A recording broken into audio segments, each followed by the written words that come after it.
ప్రార్థన చేసుకుని ఈ రాత్రికాలపు కుటుంబ ప్రార్థన మనం ప్రారంభించుకుందాం. దేవతి దేవుడు గత కాలమంతా మరి మనల్ని కాచి కాపాడి ఈ రాత్రికాల సమయంలో ఆయన సన్నిధి భాగ్యాన్ని, ఆయన సన్నిధి కాంతులను కుటుంబపు ప్రార్థన ద్వారాగా దేవుడు మనకు అనుగ్రహిస్తున్న విధానాన్ని బట్టి దేవతి దేవునికి కృతజ్ఞతలు తెలుపుకుంటూ మరి నేటి రాత్రికాల సమయంలో న్యాయాధిపతుల గ్రంథము 2వ అధ్యాయాన్ని నేడు బైబిల్ పట్టణంగా లేఖన భాగాలను చదువుకుంటూ దేవుని యొక్క ఆలోచనలు, ఉద్దేశాలని మరి మన మన పితరులు, మన పూర్వీకుల కాలంలో మరి దేవుని యొక్క చిత్తము, దేవుని యొక్క ఆలోచనలు, దేవుని యొక్క సంకల్పము ఏ రీతిగా ఎలా నెరవేరిందో, మరి 3000 సంవత్సరాల క్రితం ఆయా జాతులు దేవుని యొక్క మహిమకు వారు ఎలా వాడబడ్డారో, ఎన్నెన్ని విషయాలు జరిగినాయో, ఎలాంటి కార్యాలు జరిగినాయో, ఆ కార్యాల ద్వారాగా దేవుని మనసు మరి సంతోషించిందా, లేకపోతే దేవుని మనసు నొచ్చుకుందా, ఆయన నొచ్చుకున్నప్పుడు ఆయన తీసుకున్నటువంటి ఆలోచనలు ఏంటి, ఆయన మనసు ఆనందపడినప్పుడు ఆయన తీసుకుంటున్నటువంటి ఆలోచనలు ఏంటని దేవుని మనసులోనికి వెళ్ళేటువంటి ప్రయత్నాలు చేద్దాం. ఓకేనా మోషి బాబు? కనుక నేటి పరిచర్యను మనం ప్రార్థన ద్వారాగా ప్రారంభించుకుందాం. ఈ న్యాయాధిపతుల గ్రంథం 2వ అధ్యాయం ద్వారాగా దేవుడు తన ఆలోచనలు, ఉద్దేశాలను మనకు అనుగ్రహించేలాగా అవి మనం తెలుసుకుంటున్నాం కదా మోషి బాబు, అవి నేర్చుకుంటున్నాం కదా, అవి మనలో అవి ఎంతవరకు ఫలిస్తున్నాయో మనల్ని మనం చెక్ చేసుకుంటూ మన ద్వారాగా వాళ్ళెవ్వరూ ఏ రీతిగా అయితే చేయలేకపోయారో దేవుని యొక్క ఉద్దేశాల్లో వారు ఎలా అయితే వెనకడుగేస్తారో మనం వెనకడుగేయకుండా ఎదరడుగు ఏ రీతిగా వేయాలో దేవుణ్ణి అడిగి మనం నేర్చుకుందాం. ఓకేనా మోషి బాబు?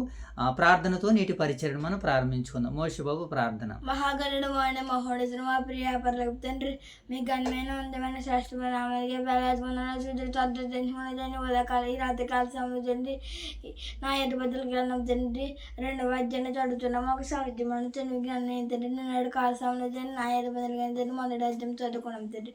ఇదిగోండి తండ్రి ఈ రాత్రికాల సమయం తండ్రి నా ఎదుబద్దుల గ్రంథం 2వ అధ్యాయాన్ని చదువుతున్నాము. ఒక సంవత్సరం తెలుగు జ్ఞానాన్ని అనుగ్రహించండి తండ్రి. ఈ చిన్న ప్రార్థన పరవశం వేడుకుంటూ ఈ ప్రార్థన యేసుక్రీస్తు మా ప్రియ పర్లకు తండ్రి, ఆమేన్. జై గడు ప్రార్థన. ప్రార్థన మనకి పేదవాళ్ళని చేరుకున్నా తండ్రి. ఈ రాత్రి కళ సందే వేగురు మీద నీ పాసలో గుడి చేసి నీకు ఎంత ఉన్నా తండ్రి. ఈ రాత్రి కళ సమయంలో తండ్రి మేము వాక్యం చదువుతుండగా సౌందర్యాన్ని కానీ అయితే పెద్దవాళ్ళు మా రోజు వాక్యం రాసుకునేలా చేయండి. మేము వాక్యం చదువుతుండగా తండ్రి ఆ సందర్భాలు ఒత్తిడిగా లేచుకునేలా చేయండి తండ్రి. మేము వాక్యం చదువుతుండగా పెద్దటి భక్తులు మా రోజు రాసుకునేలా చేయండి తండ్రి. ఈ రాత్రి కాల సమయంలో తండ్రి లేచి బిడ్డలు అందజేసే కారణం వారికి దయచేయండి తండ్రి. మీరు ప్రేమించిన స్థానిక సంఘం దీవించండి తండ్రి. ఓదురు ఎసరికి సంఘం దీవించండి తండ్రి. సంఘ కాపం దీవించండి తండ్రి. భూస్మి బియ్యాల కుటుంబాన్ని కూడా ఆశించండి తండ్రి. 2 సేవలు దీవించండి తండ్రి. నూతనంగా తరచుగా మీ సేవలను దీవించండి తండ్రి. చిన్న ప్రాంతం పోటీ పెట్టుకుంటే ప్రార్థన యేసుక్రీస్తు నడుతున్న ప్రార్థన, ఆమేన్. ఆమేన్. వెరీ గుడ్ అమ్మ, మంచిది. మరి ఈ సమయంలో చిన్న ప్రార్థన చేసుకుని నేటి పరిచర్యను ప్రారంభించుకుందాం. మహాపరిశుద్ధుడు అయిన తండ్రి, ప్రేమగల దేవ, మీ అపారమైన ప్రేమకు కృతజ్ఞతలు తండ్రి. ఈ సమయంలో మీ కుమారుడు మా రక్షకుడైన యేసుక్రీస్తు ప్రభుల వారి నామంలో పరిశుద్ధాత్మ ప్రేరణతో తండ్రి నాయన మీ ముఖ దర్శనాన్ని వాక్యం ద్వారాగా, కుటుంబ ప్రార్థన ద్వారాగా నాయన మిమ్మల్ని దర్శించుకునే చక్కటి భాగ్యాన్ని ఇచ్చినందుకు నాయన మిమ్మల్ని మనసారా స్తుతిస్తూ మహింపరుస్తున్నాం తండ్రి. దేవ ఈ సమయంలో నేటి పరిచర్యకు ప్రార్థించిన ఇరువురు బిడ్డలను దీవించండి. అలాగే ఈ పరిచర్య కొరకు మమ్మల్ని ప్రోత్సహిస్తున్నటువంటి మా ప్రియులు దైవ సేవకులు రాజుగారిని, వారి యొక్క కుటుంబాన్ని దీవించి ఆశీర్వదించమని వేడుకుంటూ ప్రార్థిస్తున్నాం తండ్రి. అలాగే ప్రభావ మరి యొక్క సమయంలో మీరు మమ్మల్ని ప్రేమించి ఇచ్చినటువంటి స్థానిక సంఘాలు ఓదూరు, వైఎస్ఆర్ నగర క్రీస్తు సంఘాలను బట్టి, అలాగే 2 సంఘాల్లో జరుగుతున్నటువంటి మీ కుమారుని యొక్క సువార్తను బట్టి, సేవను బట్టి, పరిచర్యను బట్టి, అలాగే 2 సంఘాలు నాయన ఆత్మ ద్వారాగా నడిపింపబడుతున్న విధానాన్ని బట్టి నాయన మీకు కృతజ్ఞతలు తండ్రి. దేవా మరి ఈ సమయంలో 2 సంఘాల్లో ఉన్నటువంటి బిడ్డలందరినీ దీవించండి. 2 సంఘాల్లో ఉన్నటువంటి బిడ్డలు ఇదిగో నాయన ఈ మధ్యకాలంలో వివాహాలు జరుగుతున్నాయి ప్రభావ. మరి వివాహం ఈ రోజునైనా ప్రదానం చేయబడింది, రేపటి వివాహం సిద్ధంగా ఉంది. ఆ కుటుంబాలకు, ఇరు కుటుంబాలకు మీ తోడును సహాయాన్ని అనుగ్రహించండి. జరుగుతున్నటువంటి వివాహం మీ మహిమార్థమే జరిగిస్తారని ఆశిస్తున్నాం తండ్రి. అలాగే జరగబోతున్నటువంటి వివాహం వైఎస్ఆర్ నగర్లో 24వ తారీఖున జరగబోతుండగా ఆ కార్యం కూడా, వివాహం కూడా మీ నామమహిమార్థమే జరిగించండి. జరిపిస్తున్న సేవకులను దీవించండి, ఆశీర్వదించండి ప్రభా. ఇలా మా 2 సంఘాలను మీ దయగల సన్నిధిలో జ్ఞాపకం చేసుకుంటూ తండ్రి రాత్రి కాల సమయంలో జరగబోతున్న యొక్క పరిచర్య నాయన న్యాయాధిపతుల గ్రంథం 2వ అధ్యాయం ద్వారాగా మీరు మాతో మాట్లాడండి తండ్రి. నాయన ఇదివరకు నాయన మీరు ఎవరితో మాట్లాడారో ఆ ప్రజలు నాయన మీకు ఎలా విధేయులుగా ఉన్నారో, ఏ ఏ విషయాల్లో అవిధేయులుగా మారారో నాయన, నేడు మీరు మమ్మల్ని ప్రేమించి ఇచ్చినటువంటి ఈ పరిశుద్ధ దినాల్లో మేము ఎలా విధేయులుగా ఉండాలో, అవిధేయులు ఉంటే మా మీదకి ఎలాంటి ఉగ్రతలు రాబోతుందన్నటువంటి విషయాన్ని జ్ఞాపకం చేసుకుని మా భక్తిని, మా విశ్వాసాన్ని పెంపొందించుకోవడానికి మీ సహాయమును, సహకారమును మాకు అనుగ్రహిస్తారని ఆశిస్తూ పరిచయను ప్రోత్సహిస్తున్నటువంటి ప్రియులైన పరిశుద్ధులందరినీ దర్శించండి, దీవించండి, ఆశీర్వదించమని వేడుకుంటూ సమస్తను మీ దయగల చేతులకు అప్పగించుకునిచు మహిమ, ఘనత, ప్రభావాలు మీకు ఆరోపించుకుంటూ మా రక్షకుడును, మీ ప్రియకుమారుడును, మా ప్రభు అయిన యేసుక్రీస్తు వారి నామంలో ఈ ప్రార్థన మీకు సమర్పిస్తున్నాం మా కన్న తండ్రి. ఆమేన్. రైట్, మంచిది నాయన. చాలా సంతోషం ప్రియులారా. మరి యొక్క సమయంలో నిన్నటి కాల సమయంలో న్యాయాధిపతుల గ్రంథము నిన్న పరిచయాన్ని మొదటి భాగాన్ని మనం చూస్తాం కదా. న్యాయాధిపతుల గ్రంథము మొదటి అధ్యాయంలో న్యాయాధిపతుల గ్రంథం యొక్క పుస్తకం యొక్క పరిచయ భాగాన్ని మనం చూస్తాం. కొంతమేరకు మరి దేవుని తోడు, దేవుని సహాయం ఉన్నటువంటి సిమియోనీలు అలాగే యోధా వారికి దేవుడు మరి ఎలాగైతే విజయాలు ఇచ్చారో, అలా విజయాలు ఇచ్చిన తర్వాత ఒకానొక సందర్భంలో వారు ఏం చేశారంటే అక్కడ ఉన్నటువంటి జాతుల్ని, రథాలను చూసి అల్లిపోయి వాళ్ళని వెళ్ళగొట్టలేకపోయారు. అది వారికి ఉరిగా మారిందని, మరి అలా మనం ఉండకూడదని నేడు దేవుడు మనల్ని పాపాన్ని విసర్జించమంటున్నాడు. ఆ పాపాన్ని పూర్తిగా విసర్జించాలని నిన్నటి మొదటి కాల సమయంలో మొదటి అధ్యాయం ద్వారా విన్నటువంటి వర్తమానం. సో ఇప్పుడు ఈ రెండో అధ్యాయం ద్వారాగా మరి దేవుడు మనకి ఏ విషయాలు నేర్పిస్తున్నాడని జాగ్రత్తగా మనం మనసు పెట్టి ఆలోచన చేయగలిగినట్లయితే ఇప్పుడు ఈ రెండో అధ్యాయం గురించి మనం కూడా కొన్ని సందర్భాలు నేర్చుకోవాల్సినటువంటి అవసరం ఉంది. చూద్దాం. మొదటిగా ఈ రెండో అధ్యాయ నేపథ్యాన్ని మనం చూసినప్పుడు ఇశ్రాయేలు కనాను దేశంలో నివసించడం ప్రారంభించినటువంటి తర్వాత వారి ఆత్మీయ స్థితిని వివరిస్తుంది ఈ రెండవ అధ్యాయం. ఓకేనా మోషబాబు? యెహోషువ గారి పరిపాలనా కాలాన్ని ముగించుకుని ఇప్పుడు ఎక్కడికి వచ్చారు? మన వాళ్ళందరూ కూడా కనాను దేశానికి వచ్చారు, వాగ్దాన దేశానికి వచ్చారు. వాగ్దానం దేశానికి వచ్చే వరకు వీళ్ళని నడిపించింది ఎవరో? మొట్టమొదటి నాయకుడు మోషే గారు. మోషే గారు మరణానంతరం ఎవరు మరలా ఇశ్రాయేల్ జనాంగాన్ని నడిపించారు నాయకుడిగా? యెహోషువ గారు. ఇప్పుడు యెహోషువ గారు, మోషే గారు మరణించిన తర్వాత ఇప్పుడు వీళ్ళ కానాను భూభాగంలోనికి వచ్చారు. వచ్చినటువంటి తర్వాత ఇశ్రాయేల్ యొక్క ఆత్మీయ స్థితి ఎలాగున్నదో ఈ రెండవ అధ్యాయం మనకి సెలవిస్తుంది. ఇక యెరూషలేములో మరణించిన తర్వాత యెరూషలేములో మరణించినటువంటి తర్వాత ఎవరో యెహోషువ గారు మరణించినటువంటి తర్వాత క్రొత్త తరము దేవుని మార్గాలను పూర్తిగా తెలియకుండా ఆయనను విడిచిపెట్టడం ప్రారంభించారనమాట. అంటే యెహోషువ గారు ఉన్నంత వరకు వాళ్ళని దేవుని యొక్క మార్గాలలో నడిపించారు, ఆయన ధర్మశాస్త్రంలో నడిపించారు. ఆయన ఎవరో? యెహోషువ గారు. ఆయన మరణించిన తర్వాత ఆయననైనను దేవుణ్ణైనను ఎరగని తరం ఒకటి పుట్టిందనమాట. దాని గురించి ఈ రెండవ అధ్యాయం మనకి సెలవిస్తుంది. ఇప్పుడు దీనిని మనసులో పెట్టుకుని ఈ రెండవ అధ్యాయంలో ఎన్ని వచనాలు ఉన్నాయి? సుమారుగా మనకి 23 వచనాలు. ఇప్పుడు ఈ రెండవ అధ్యాయంలో 23 వచనాల ద్వారాగా దేవుడు ఇశ్రాయేలు పట్ల ఎలాంటి ఆలోచన కలిగి ఉన్నాడో, ఇశ్రాయేలీలు వారి జీవన శైలి ఏ రీతిగా ఉన్నది. మరి ఎందుకనంటే ఇశ్రాయేలు ఆయన స్వాస్థ్య భాగం కదా, ఆయన పిల్లలు కదా, ఆయన చెప్పినట్టుగా వినాలి కదా. ఇప్పుడు ఆయన పిల్లలు ఆయన చెప్పినట్టుగా విన్నారా, లేకపోతే వారి ఇష్టానుసారంగా ఉన్నారన్నది రెండో అధ్యాయం ద్వారా మనం చూద్దాం. ఓకేనా మోషే బాబు? రైట్. ఇప్పుడు మొదటి 5 వచనాలు మనకి ఏమని సెలవిస్తానంటే దేవుని దూత ఏమండి మందలించినట్లుగా మనకు కనపడుతుంది. దేవుడి నుంచి దూత వచ్చింది, ఆ దూత వచ్చి ఇశ్రాయేల్ అందరినీ మందలించినట్లుగా మనకి కనపడుతుంది అనమాట. దేవుని దూత వచ్చి ఇశ్రాయేలుని మందలించడం మనకు కనపడుతుంది. ఓకే. తర్వాత దేవుడు వారిని ఐగుప్తు నుండి తీసుకుని వచ్చి కనాను దేశంలో వారిని పెట్టాడు. ఓకే. తర్వాత కానీ వారు దేవునితో చేసిన నిబంధన నుండి ఏం చేశారు? ఆ నిబంధనలో నుంచి వీళ్ళు తొలగిపోయారు. కనాను ప్రజలతో ఏం చేసుకున్నారు? వీళ్ళు ఒప్పందాలు చేసి వారి విగ్రహాలను నాశనం చేయకుండా వదిలిపెట్టేశారు. దేవుడు అప్పుడు వారిని చూసినప్పుడు ఆ ప్రజలు మీతో పాటు మీకు ఊరుగా ఉంటారని దేవుడు ఆ వారితో పాటు వారిని కూడా అవతలి వారిని అనగా శత్రువులను కూడా ఉంచేసినటువంటి సందర్భాలు మొదటి 5 వచనాలు మనకి రెండవ అధ్యాయంలో సెలవిస్తున్నాయి. ఇక 6 నుంచి 10 వచనాలు ఇదే రెండవ అధ్యాయంలో 6 నుంచి 10 వచనాల్లో యెహోవా యెహోవా కాలము తర్వాత మరి మిగతా తరాలు ఏ రీతిగా జీవించడం మనకు కనబడుతుంది అనమాట. యెహోషువ కాలంలో ప్రజలు దేవునికి విధేయులుగా ఉన్నారు. ఎవరి కాలంలో మోషే బాబు? యెహోషువ గారి కాలంలో ప్రజలు దేవునికి విధేయులుగా ఉంటూ ఆయనను మహిమపరిచినటువంటి వారిగా మనకు కనబడతారు. కానీ యెహోషువ మరణించిన తర్వాత కొత్త తరము దేవుని కార్యాలు తెలగక ఆయన్ని విడిచిపెట్టి ఆయన విడిచిపెట్టి మరి విగ్రహాల వైపుకు వెళ్ళిపోయినట్టుగా మనకు కనబడుతుంది. ఆత్మీయ వారసత్వం అనేటువంటిది సరిగా కొనసాగలేదు. వారసత్వం అనేటువంటిది అనగా ఆత్మీయ వారసత్వం అనేటువంటిది ముందుకు వెళ్తూ ఉండాలి. ఇప్పుడు ఈ కుటుంబంలో నాయనమ్మ గారు వారసత్వంగా క్రీస్తుని అంగీకరించారు, దేవుని నమ్మారు, ప్రార్థనలు ఆవిడ పట్టుదల కలిగి వారు ప్రయాసపడి జీవించారు. తదనంతరం ఈ కుటుంబంలో మరలా ఈ వారసత్వం కొనసాగుతుందా? కొనసాగుతుంది. నాయనమ్మ గారి తర్వాత అమ్మగారు తర్వాత ఈ కుటుంబంలో మరి ఆ వారసత్వాన్ని దేవుడు ఈ కుటుంబంలో ఉన్నటువంటి మనందరికి కూడా అనుగ్రహించాడు. ఇప్పుడు మన వరకు వచ్చింది. ఇప్పుడు మనం కూడా దీన్ని ఏం చేయాలి? వారసత్వాన్ని ఇదిగో మన కుటుంబంలో మనం పాటిస్తున్నాం. ఇదిగో నా తదనంతరం ఇప్పుడు మోషే బాబుకి ఆ వారసత్వం వెళ్తుంది, ఆత్మీయ వారసత్వం కొనసాగుతుంది. అలాగే ప్రతి కుటుంబంలో క్రీస్తుని అంగీకరించినటువంటి తలలు ఉంటారు, పెద్దవారు ఉంటారు, వృద్ధులు ఉంటారు. వారి ద్వారాగా కుటుంబాలకి ఏం కలుగుతుంది? వారసత్వం. ఆ కుటుంబంలో తండ్రి ఉంటే తండ్రికి, ఆ తండ్రిని బట్టి కుటుంబంలో పిల్లలకి, ఆ పిల్లల్ని బట్టి వారి పిల్లలకి ఈ ఆత్మీయ వారసత్వం అనేటువంటిది మనకి ఎలా కొనసాగుతుంది? ఆ రోజు ఇశ్రాయేలులో ఈ ఆత్మీయ వారసత్వం అనేటువంటిది కొనసాగలేదు.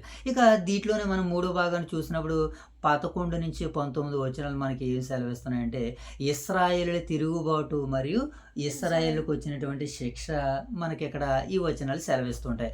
వారు దేవుని విడిచి శిక్షలు రావడానికి గల ప్రధాన కారణం ఏంటంటే వారు ఏం చేశారు? దేవుని విడిచారు గనకనే వారు దేవుణ్ణి విడిచి బయలు ఇతర విగ్రహాలను సేవించారు. వీళ్ళు ఏం చేశారు? మోషే బాబు దేవుని విడిచేసి బయలుదేవతల్ని, అష్టారోతు దేవతల్ని, మరి వీళ్ళు విగ్రహాలని సేవించినట్లే కనబడుతుంది. దేవుడు కోపగించి వారిని ఏం చేశాడు? శత్రువుల చేతికి అప్పగించేశాడు. అవును కదా, ఆయన కోపం వచ్చింది కనుకనే శత్రువుల చేతికి అప్పగించాడు. వారు బాధల్లో దేవునికి మొరపెట్టుకున్నారు. శత్రువుల చేతికి అప్పగించిన తర్వాత వీళ్ళు ఏం చేశారు? మన వాళ్ళందరూ కూడా ఐగుప్తు దేశంలో ఉన్నప్పుడు దేవునికి ఏం చేశారు? మొరపెట్టుకున్నారు, మేము ఇక్కడ బ్రతకలేకపోతున్నామని. అప్పుడు వారు మొరలు విని దేవుడు ఏం చేశాడు? మోషేని పంపించాడు. ఇప్పుడు ఇశ్రాయేల్లో కూడా అలాగే మొరపెట్టుకుంటున్నారు. బాధలోనికి వెళ్ళిన తర్వాత వాళ్ళ ఇష్టానుసారమైనటువంటి దేవీ దేవతలను ఆరాధన చేసిన తర్వాత దేవుడు వారిని ఆయా జాతులకు అప్పగించేశాడు. బాధలకు అప్పగించగానే, శత్రువులకు అప్పగించగానే ఇప్పుడు శత్రువుల చేతిలోకి వెళ్ళిన తర్వాత దేవునికి ప్రార్థన చేస్తున్నారు, దేవా మమ్మల్ని కరుణించని. అప్పుడు దేవుడు ఏం చేశాడు? ఆ రోజు ఇశ్రాయేలు మూలుగులు దేవుడు విన్నాడు ఐగుప్తు దేశంలో. అలాగే ఇప్పుడు ఐగుప్తు దేశం నుంచి వచ్చినటువంటి తర్వాత ఈ కనాను భూభాగంలో కూడా వారు మూలుగులు విని వారి కొరకు ఇప్పుడు ఏం చేస్తారంటే న్యాయాధిపతుల్ని పుట్టించాడు. వీళ్ళు ఏం చేశారు? న్యాయాధిపతుల మాటలను కూడా కొద్ది కాలం విని న్యాయాధిపతుల మాటలు కూడా తిరిగి ఏవైతే వారు బయలుదేవతలను చేయకూడదన్నారో వాటి దగ్గరికి వెళ్తాం, వాటిని పూజించడము. ఇది 11 నుంచి 19 వచనాలు మనకు సెలవిస్తుంది. ఇక 4వ భాగాన్ని మనం చూసినప్పుడు దీంట్లోనే దేవుని యొక్క నిర్ణయాలు మనకు కనబడుతున్నాయి. చివరిగా 20 నుంచి 23 వచనాలు. ఇశ్రాయేలులు దేవుని నిబంధనని ఉల్లంఘించినట్లుగా మనకి కనబడుతుంది. ఇశ్రాయేలులు దేవుని నిబంధన ఉల్లంఘించినందుకు గాను దేవుడు అన్ని కానాను జాతులను వెంటనే తొలగించలేదు, వారిని పరీక్షించడానికి అలాగే ఉంచాడు. ఇక్కడ దేవుని నిర్ణయం ఏంటంటే ఇశ్రాయేలు దేవుని నిబంధనకి లోబడలేదు కనుక వారు చుట్టుపక్కల ఉన్నటువంటి జాతుల్ని, జనాంగాల్ని దేవుడే వెళ్ళగొట్టలేదు. కారణం ఏంటి? వారిని బట్టి వీళ్ళకి బుద్ధి రావాలని. బుద్ధి రావాలని. అంటే ఇశ్రాయేలుకి బుద్ధి కలిగించడానికి దేవుడు ఎవరిని వాడుకుంటున్నాడు? ఇప్పుడు ఇశ్రాయేలు విరోధుల్ని, శత్రువుల్ని వాడుకుంటున్నారు. ఇప్పుడు ఇది మీరు మనసులో పెట్టుకోండి. ఇప్పుడు దేవుని వాక్యాన్ని వింటున్నటువంటి మనము కూడా దేవుని వాక్యానికి ఏదో ఒకానొక సమయంలో అవిధేయత చూపించామనుకోండి, దేవుడు ఏం చేస్తాడు? మన పక్కన ఉన్నటువంటి వారిని ఏం చేస్తాడంటే వారిని వాడుకుని వారి ద్వారాగా మనకు సిగ్గు అవమానం వచ్చేటట్టుగా దేవుడు చేస్తాడు. అలా ఇశ్రాయేలు ప్రజల జీవితాల్లో జరిగింది. ఒకవేళ ఇది మన జీవితాలకు వచ్చే ప్రమాదం ఉంది కనుక ఆ ప్రమాదం నుంచి మనం తప్పించబడాలంటే మనము 24 గంటలు కూడా 24 అవర్స్ కూడా దేవునికి విధేయులుగా ఉండాలని దేవుడు మనకి ఈ మాటలను బట్టి సెలవిస్తున్నాడు. ఓకేనా మోషే బాబు?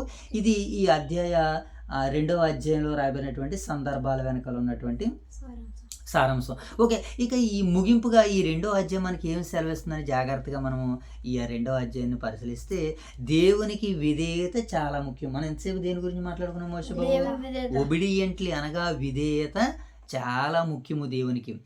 దేవుడు మనలను దేవుని మాట మనం వినకపోతే ఏమవుతుందంటే శిక్ష మనము అనుభవించాలి.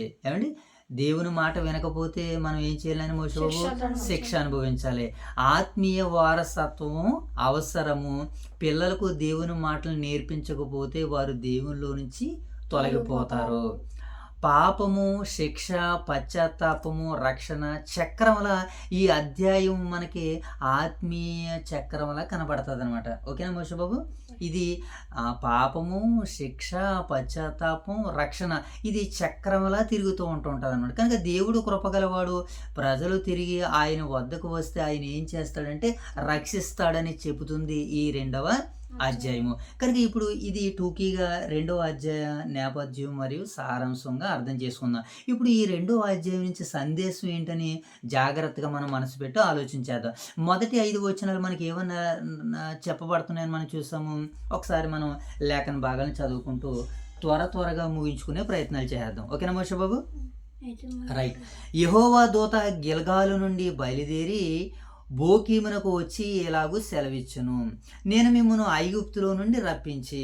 ఇప్పుడు ఎవరు వచ్చారు ఇక్కడికి? యెహోవా దూత గిల్గాలు నుండి బయలుదేరి బోకీమునకు వచ్చి ఎలాగూ సెలవిచ్చును. మోషే బాబు ఇక్కడ జాగ్రత్తగా వినాలి. ఇప్పటి వరకు ఇశ్రాయేలుకి వీళ్ళకి ఎవరు లేరు? వీళ్ళకి న్యాయాధిపతి లేడు, నడిపించే నాయకులు కూడా లేరు. ఇప్పుడు నడిపించే నాయకులు లేరు, న్యాయాధిపతులు లేరు. మరి ఇప్పుడు వీళ్ళని నడిపించడానికి ఎవరు వచ్చారని అంటే ఒక దూతను దేవుడు పంపాడు. దూతని పంపాడు. ఎవరు లేనటువంటి సమయంలో దేవుడు తన పిల్లలకి ఎలాగైనా సరే దూతని, తన పిల్లలు ఎక్కడున్నా సరే నాయకులు లేకపోయినా న్యాయాధిపతులు లేకపోయినా తన పిల్లలకి ఏదో ఒక రకంగా ఆయన ఏం చేస్తాడు? సహాయాన్ని అందిస్తాడు. ఎవరో ఒకరి ద్వారాగా తన పిల్లలకి ధైర్యాన్ని కలిగిస్తాడు. ఉదాహరణకి పిల్లలు ఆకలి అని అన్నారు అనుకోండి, తల్లిదండ్రులు ఏదో ఒక రకంగా వారి కడుపు నింపరా? అలాగే పరలోకమందున్న దేవుడు కూడా వీళ్ళకి నాయకుడు లేకపోయినా న్యాయాధిపతి లేకపోయినా దేవుడు ఏం చేశాడట? దూతను పంపాడట. అది మనం మనసులో పెట్టుకోవాలి.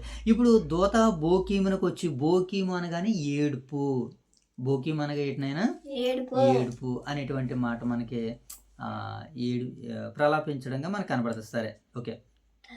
నేను మిమ్మల్ని ఎక్కడి నుంచి రప్పించాను అన్నాడు? ఐగుప్తులో నుంచి రప్పించి మీ పితరులకు ప్రమాణము చేసిన దేశమునకు మిమ్మల్ని చేర్చి నీతో చేసిన నిబంధన నేను ఎన్నడను మీరను. మీరు ఈ దేశ నివాసులతో నిబంధన చేసుకొనకూడదు. దేవుడు మొట్టమొదటికి ఏమని చెప్తున్నాడు మోషే బాబు? ఈ దేశ నివాసులతో మీరు ఏం చేయకూడదు?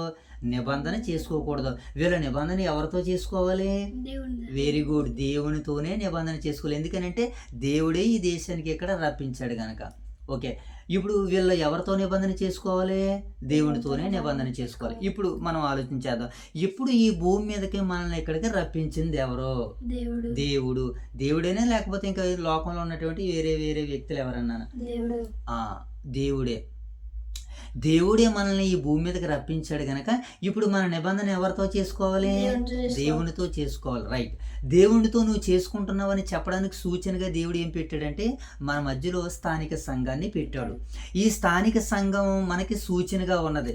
మనము ఎక్కడికి వెళ్ళాలి? ఇప్పుడు దేవుని దగ్గరికి వెళ్ళి సంఘానికి వెళ్ళి నిబంధనలు మనం కనుగొనాలి. దేవుని నిబంధన ఏంటి? సంఘం ద్వారాగా జరుగుతున్నటువంటి కార్యక్రమాల్లో మనము పాలిభాగస్తులు కావడమే దేవునితో నిబంధన చేసుకోవడము. అలాగే ఇప్పుడు వీళ్ళతో దేవుడు ఏమని చెప్తున్నాడు? మీరు కనాను దేశానికి వెళ్ళినటువంటి తర్వాత ఆ దేశపు జనులతో మీరు నిబంధన చేసుకోవద్దు మొట్టమొదటిగా చెప్తున్నాడు. తర్వాత ఏం చెప్పాడు? మీరు ఆ దేశంలో ఉన్నటువంటి మనుషులందరినీ కూడా బొత్తిగా వెళ్ళగొట్టేయండి, అసలు ఉంచకండి అని దేవుడి హెచ్చరికలు జారీ చేసి మరీ పంపాడు. చూద్దాం. మీరు ఈ దేశ నివాసులతో నిబంధన చేసుకొనకూడదు. కారణం ఏంటి?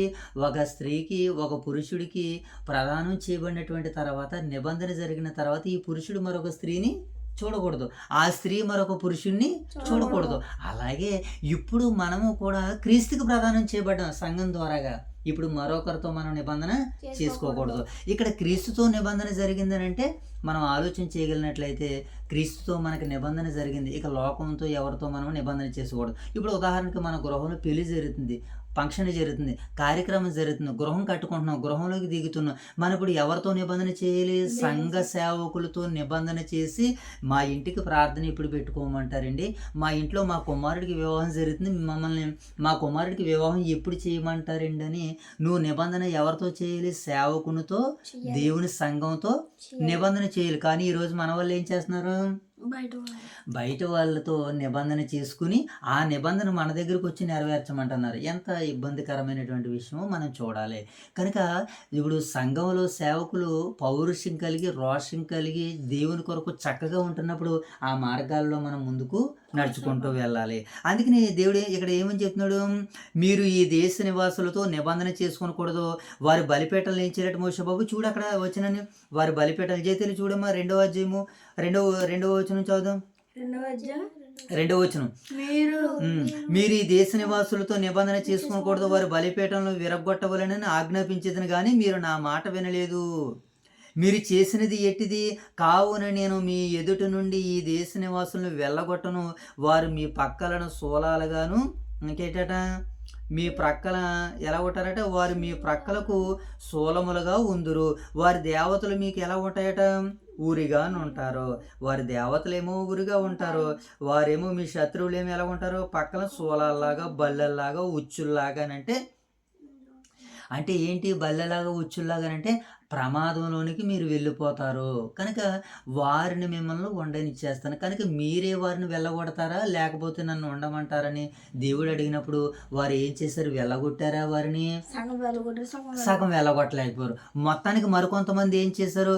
ఒకసారి మొదటి అధ్యాయం 27 వచనం చూడండి. ఇదే న్యాయాధిపతుల గ్రంథం పక్కనే పేజీ కూడా తిప్పవసరం లేదు. మనం 17 వచనం చదువుదాం. 17 వచనం, 27 వచనం. Very good. 27 వచనం. ఏలయనగా కనానీయులు ఆ దేశములో నివసింపవలని గట్టి పట్టు పట్టియుండిరి. ఏం చేశారట వీళ్ళు? ఆ దేశంలో నివసింపవలని గట్టి పట్టు పట్టారంటే కనానీయులు ఏం చేయట్లేదు, వెళ్ళట్లేదు వారి దేశంలో నుంచి. దేవుడు ఏమని చెప్పాడు? వారిని వెళ్ళగొట్టండి అన్నాడు. వెళ్ళగొట్టకపోతే వీళ్ళకి వచ్చే ప్రమాదము పరిస్థితి ఏంటంటే వాళ్ళతో వీళ్ళు నిబంధన చేసుకుంటారు.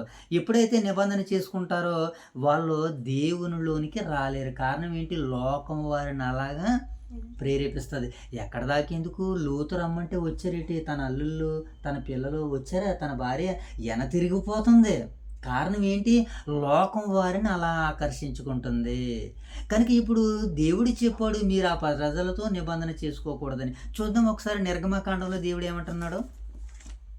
నిర్గమకాండము 22వ అధ్యాయము 23వ అధ్యాయము 22వ వచనం చదువుదాం. చూడని మోసబో చదువు తీసావు కదా. నిర్గమకాండము 22వ అధ్యాయం 23వ వచనం.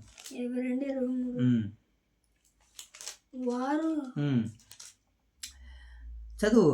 వారు నీ చేత ఏ విధముగానైనను బాధ నుండి నాకు మొర్ర పెట్టిన ఎడల నేను నిశ్చయముగా వారు మొరని దేవుడు ఏం చేస్తానంటున్నాడు? ఆలకిస్తానంటున్నాడు. చూడండి మరొక మాటను కూడా చూద్దాం. ఇదే సందర్భంలో 23వ అధ్యాయము 22వ వచనం చదువుదాం. అయితే నీవు ఆయన మాటను జాగ్రత్తగా విని నేను చెప్పినది యావత్తు చేసిన ఎడల నేను నీ శత్రువులకు శత్రువునవుదును, నీ విరోధులకు విరోధునే ఉందును. నువ్వు శత్రువుని వెళ్ళగొట్టాలి, నేను చెప్పింది చెయ్యాలి. నువ్వు అలా నీ శత్రువుని వెలగొట్టినప్పుడు నీ శత్రువులకి నేను శత్రువుని అవుతాను. నీకు ఎవరైతే విరోధి అవుతారో నువ్వు భయపడుతున్నావో నేను వారికి విరోధిని అవుతాను. కనుక నేను చెప్పింది నువ్వు చెయ్యని దేవుడు చెప్పాడు, కానీ ఇక్కడ వీళ్ళు చేయలేనట్టుగా మనకి కనబడుతుంది. కనుక దేవుని మాట చాలా జాగ్రత్తగా దేవుడు చెప్పింది మనం చేయాలి. ఇప్పుడు దేవుడు చెప్పింది మనం చేసినప్పుడు విరోధం అయిపోతుంది. ఇప్పుడు సువార్త ఉన్నది ఉన్నట్టుగా ఖచ్చితంగా చెప్పట్లేదు కనుకనే ఎవరికి వారు విరోధులు అవ్వట్లేదు. ఒకవేళ ఖచ్చితంగా ఉన్నది ఉన్నట్టుగా చెప్పామనుకోండి, దైవ సేవకులకు అందరూ కూడా విరోధులు అయిపోతారు. కారణం ఏంటి? వాస్తవాలని, నిజాన్ని, సత్యాన్ని విశ్వాసులు ఏం చేయలేరు, రిసీవ్ చేసుకోలేరు. వారికి అంత పరిజ్ఞానం లేదు. అందుకనే సేవకుడు ఏం చేస్తాడంటే బుజ్జగించి, ప్రేమించి, నన్ను క్షమించండి, దయచేసి నన్ను మన్నించండి అని విశ్వాసులకు దేవుని వాక్యాలను బోధిస్తూ ఉంటుంటారు దైవజనులుగా పిలువబడుతున్నటువంటి సేవకులు. కనుక దేవుడు వీళ్ళకి చెప్పాడంటే చెప్పాడు.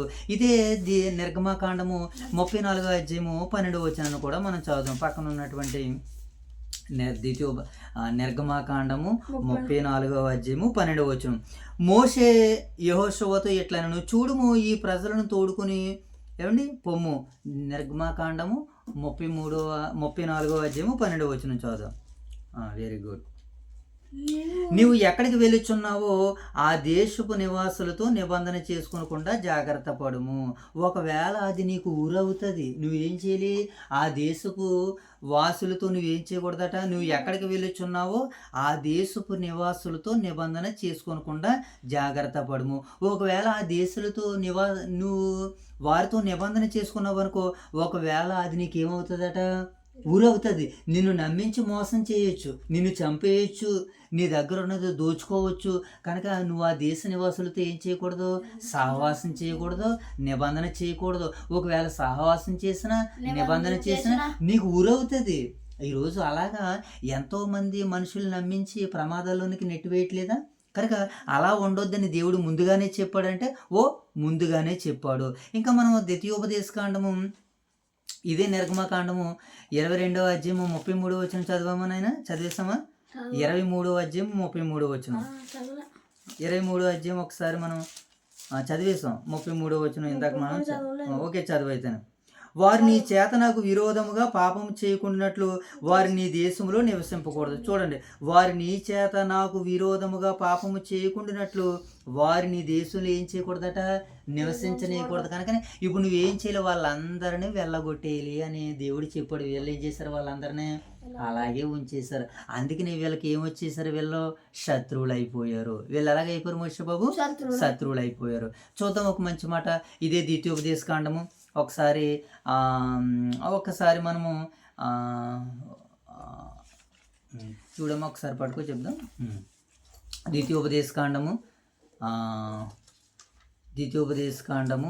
7వ అధ్యాయము 2వ వచనం చదువు. 7వ అధ్యాయము 2వ వచనం చదువు.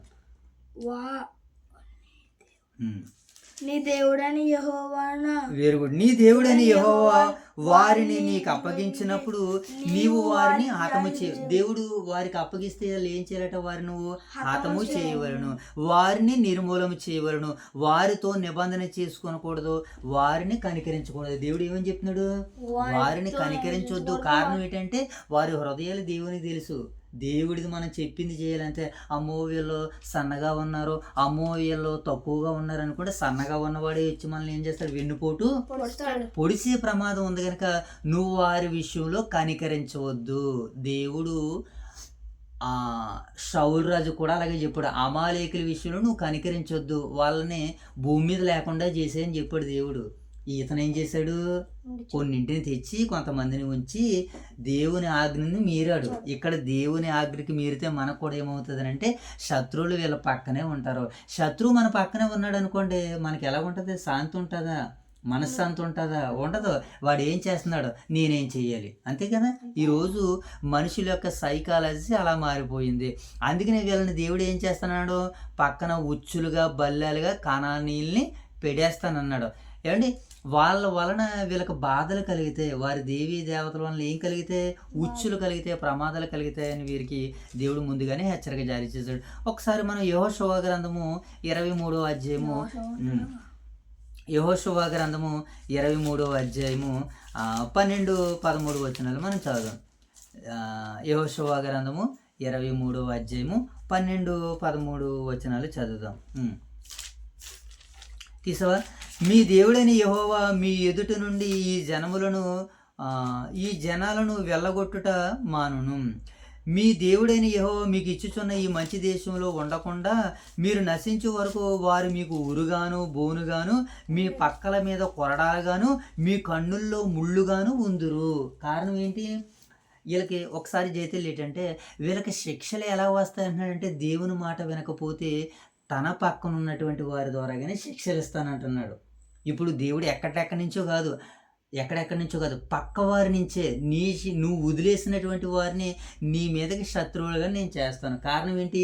నువ్వు నా మాట వినలేదు కనుక. అంటే మాట ఎంత ప్రాముఖ్యమైనదో మోషే బాబు అంటే, మాట ఎంత ముఖ్యమైనది. దేవుడు ఏది చెబితే అది చేయాలి. ఆయన చెప్పిందే మనం చేయాలి. ఆయన చెప్పిందే మనం ఏం చేయాలి. కనుక మరి మనం వీళ్ళందరూ చేశారంటే చేయలేదు కనుకనే వీళ్ళ పక్కల్లో ఎలా ఉన్నారట వీళ్ళందరూ. మరలా చదువు 14 వచనం. ఇదిగో నేడు నేను 14 వచనం చదువు చూడండి ఒకసారి. 13 వచనం, క్షమించండి, 13 వచనం. యెహోవా మీకు ఇచ్చిన ఈ మంచి దేశంలో ఉండకుండా మీరు నశించే వరకు వారు మీకు ఉరిగాను బోనిగాను మీ పక్కల మీద కొరడాలుగాను మీ కన్నుల్లో ముళ్ళుగాను ఉందురు. కనుక నా మాట విని వారిని మీరు ఏం చేయాలి? ఆ దేశంలో నుంచి వెళ్ళగొట్టేయండి అని దేవుడు చెప్పాడు. కానీ వీళ్ళు ఏం చేశారు మోషే బాబు? వినలేదు, అలాగే ఉంచేశారు. ఇప్పుడు మనము ఎక్కడ ఉన్నాం? మనము న్యాయాధిపతుల గ్రంథము 2వ అధ్యాయం దగ్గరికి మనం వెళ్ళిపోదాం. మరలా అక్కడి నుంచి కొన్ని మాటలు మనం త్వరగా చూసుకుని ముగించేసుకునేటువంటి ప్రయత్నాలు చేద్దాం. ఓకేనా? 9వ వచనం చదువు చూడండి. ఆ దేవుడు ఇంకా ఏమన్నాడు? ఈ దేశ నివాసులతో మీరు ఏం చేయకూడదట? నిబంధన చేసుకోనకూడదు. వారు బలిపీఠాలను పడగొట్టవాలని ఆజ్ఞాపించదు, కానీ మీరు నా మాట వినలేదు. మీరు చేసిన పని ఎటిది? కావున నేను మీ ఎదుటి నుండి దేశ జనులను వెళ్ళగొట్టను. వారు మీ ప్రక్కలను శూలాలుగా ఉందురు. వారి దేవతలు మీకు ఉరుగా ఉందిరని చెప్పెను. ఇప్పుడు యెహోవా దూత ఏమన్నా? యెహోవా దూత ఇశ్రాయేల్ అందరితో ఈ మాటలు చెప్పగా జనులు ఎలుగెత్తి ఏడ్చిరి. కాగా ఆ చోటికి ఏమని పేరు పెట్టారట? బోకీము, అనగా కింద పుట్టినోట్లు వేసి దాని అర్థం చెప్తున్నాడు, ఏడుపు అని చెప్తున్నాడు. ఓకేనా? 6వ వచనం చూద్దాం చూడండి. యెహోషువ జనులను వెళ్ళనంపినప్పుడు ఇశ్రాయేలు దేశమును స్వాధీనపరుచుకొనుటకు తమ దేశములకు పోయిరి. యెహోషువ దినములన్నిటిను యెహోషువ తర్వాత ఇంకా బ్రతికిన వారే యెహోషువ ఇశ్రాయేలు కొరకు చేసిన కార్యములన్నిటినీ చూసిన పెద్దల దినములన్నిటిను ప్రజలు యెహోవాని సేవించుచూ వచ్చిరి. అంటే పెద్దలు ఉన్నంతసేపు వీళ్ళు ఏం చేశారు? దేవుణ్ణి సేవిస్తూ వచ్చారు. ఎప్పుడైతే ఈ పెద్దలు చనిపోయారో వీళ్ళు దేవుణ్ణి ఏం చేశారో తెలుసా? సేవించలేకపోయారు. కారణం ఏంటి? నడిపించే నాయకులు లేరనుకోండి, సంఘం ఏమైపోతుంది? చాలా విచ్ఛిన్నం అయిపోతుంది, సమస్యలు వచ్చి పడిపోతాయి. అందుకనే దేవుడు సేవకుల్ని నిలబెట్టేది కారణం ఏంటంటే ఆ సంఘంలో ఉన్నటువంటి వారందరినీ కాపాడుకోవడానికి. ఇప్పుడు పెద్దలు ఉన్నంతసేపు ఏం చేశారట? దేవునికి భయపడుతూ దేవుణ్ణి సేవించారట. ఏమండి? ప్రజలందరూ యెహోవాని సేవించుచు వచ్చిరి. నూను కుమారుడైన యెహోవా దాసుడునైన యెహోషువ 110 సంవత్సరముల వాడే మృతి పొందినప్పుడు అతని స్వాస్థ్యములు అతని తిమ్నా తేరసాహులు పాతిపెట్టిరి. అది ఎఫ్రాయిం మన్యములో ఉంది. ఇప్పుడు 10వ వచనం చూడండి. ఆ తరము వారందరూ తమ పితరుల యొద్దకు ఏం చేశారట? చేర్చబడ్డారు. ఆ తరము వారందరూ ఏం చేశారట మోషే బాబు? తమ పితరుల యొద్దకు అని అంటే ఎక్కడికే? అబ్రహాము గారు చూసారా? అబ్రహాము గారు కూడా చనిపోయి తన స్వజనుల యొద్దకు చేర్చబడను. అలాగే ఇస్సాకు గారు, అంతే కదా, అబ్రహాం గారు కుమారుడు ఇస్సాకే కదా, ఇస్సాకు గారు, యాకోబు గారు, ఏమండి వీళ్ళందరూ కూడా ఎక్కడికి చేర్చబడ్డారు? Very good. ఎక్కడికి చేర్చబడ్డారు? వీళ్ళు పూర్వీకుల దగ్గరికి చేర్చబడ్డారు. అంటున్నాడు కదా, ఆ తరము వారందరూ తమ పితరుల యొద్దకు చేర్చబడిరి. వారి తర్వాత యెహోవానైనను ఆయన ఇశ్రాయేలుకు చేసిన ఆశ్చర్య కార్యములైనను ఎరగని తరం ఒకటి పుట్టగా. ఎరగని తరం ఎందుకు పుట్టింది? ప్రతి తరంలో దేవుని కొరకు చెప్పేవారు ఎవరో ఒకరు ఉంటారు కదా. మరి వీళ్ళకి ఎవరు చెప్పలేదా? ఎవరు వినలేదనంటే తల్లులే తండ్రులే చెప్పలేదన్నట్టుగా మనకి కనబడుతుంది. అవును, సమాజం పాడైపోవాలన్నా, సమాజం బాగుపడాలన్నా తల్లిదండ్రుల చేతిలోనే బిడ్డల ఆయుధాలుగా మార్చబడతారు. ఆ ఆయుధాలు ఇతరులకి మేలుకరంగా ఆయుధాలు మసులుతున్నాయా, ఇతరులకు ప్రమాదకరంగా ఆయుధాలు మసులుతున్నాయా అన్నది తల్లిదండ్రులుగా బిడ్డల్ని చూసుకోవాలి. వారి ఆయుధాలు పదునెక్కుంటారు యవనస్తులు. ఆ పదును తండ్రి చూస్తూ ఉంటుండాలి. వీడు సంఘానికి ప్రయోజనకరంగా ఉన్నాడా, సమాజానికి ప్రయోజనకరంగా ఉన్నాడా? సంఘానికి ప్రయోజనకరంగా లేకపోయినా, సమాజానికి ప్రయోజనకరంగా లేకపోయినా తండ్రి బాధ్యత తీసుకోవాలి. సరైనటువంటి శిక్షణలో అన్నీ పెంచాలి. అలా పెంచాలంటే ప్రభువులోనే అది సాధ్యం అవుతుంది. లోకంలో అస్సలు సాధ్యపడదు అది. కనుక వీళ్ళు ఏం చేశారనంటే దేవుణ్ణి ఎరగని తరం ఒకటి పుట్టింది. చూద్దామా దీని సందర్భాన్ని బట్టి ఒక మాటను మనం చూద్దాం. మొదటి సమూయేలు గ్రంథము 2వ అధ్యాయము 12వ వచనం చదివితే ఒక మంచి మాట మనకు అర్థమవుతుంది. పక్కనే న్యాయాధిపతులు గ్రంథం పక్కనే ఒకసారి 2వ అధ్యాయము 12వ వచనం చదువుదాం. 2వ అధ్యాయము 12వ వచనం. అమ్మ నువ్వు టికెట్ ఇచ్చేది, పెన్ ఉంది కదా నీ దగ్గర, రౌండ్ చేసి ఇచ్చే. 2వ అధ్యాయము 12వ వచనం చదువుదాం. మోషబాబు ఇలాగా వెరీ గుడ్. అదే అంట నువ్వు టికెట్స్ ఇచ్చేమి సార్. 2వ అధ్యాయము 12వ వచనం. ఏలీ కుమారులు యెహోవాను ఎరగని వారే మిక్కిలి దుర్మార్గులై ఉండిరి. ఎవరట వీళ్ళు? ఏలీ ఎవరు? ఎందుకని?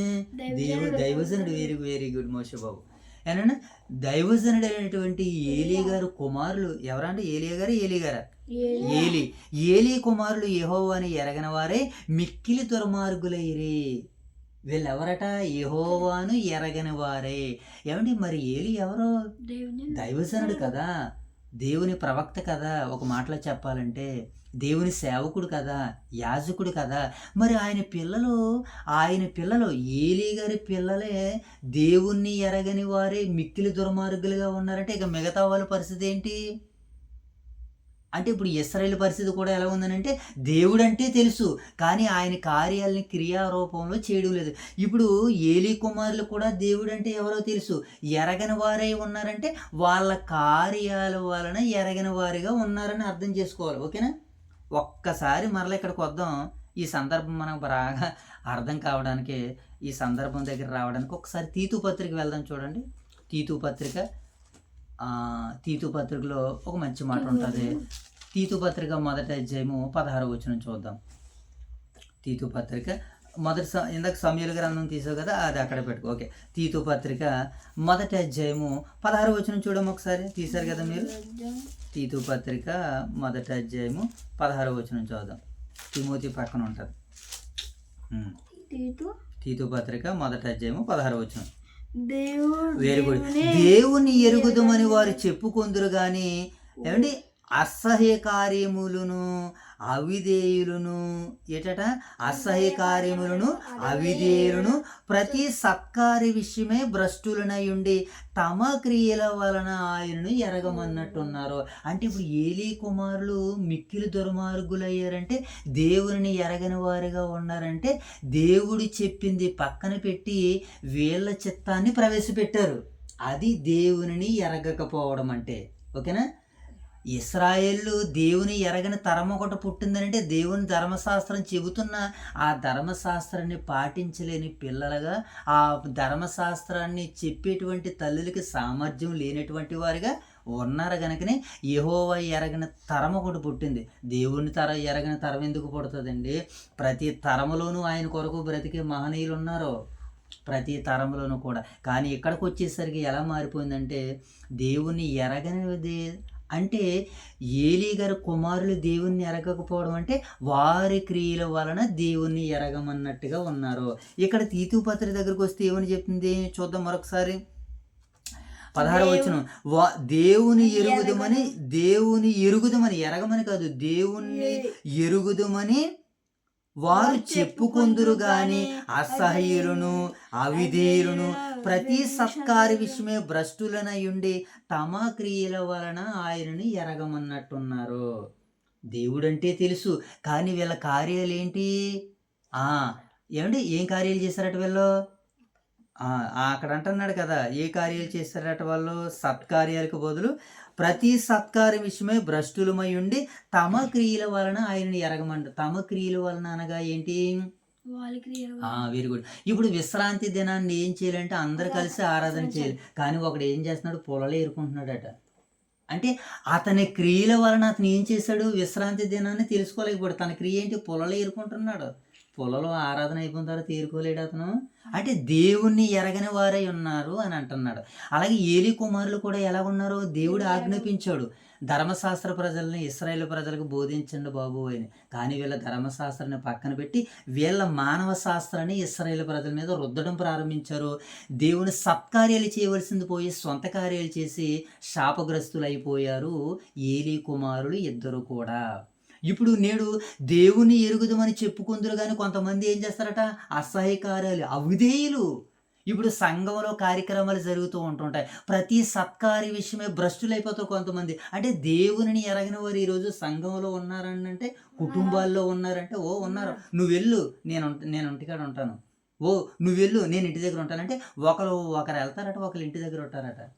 ఇది ఏమన్నా సెక్యూరిటీ కాపలా? ఇది కాదు. ఈ గృహాన్ని నువ్వు ఎంతలా పవిత్రం కాపాడుకోవచ్చు, మంచిదే. ఈ గృహానికి దేవుడు ఏం చేస్తాడో దొంగలు పడేటట్టు కూడా చేయగలడు. కనుక అలా ఉండకుండా ఉండాలంటే తమ క్రియల వలన దేవుని భ్రష్టులైపోయారట.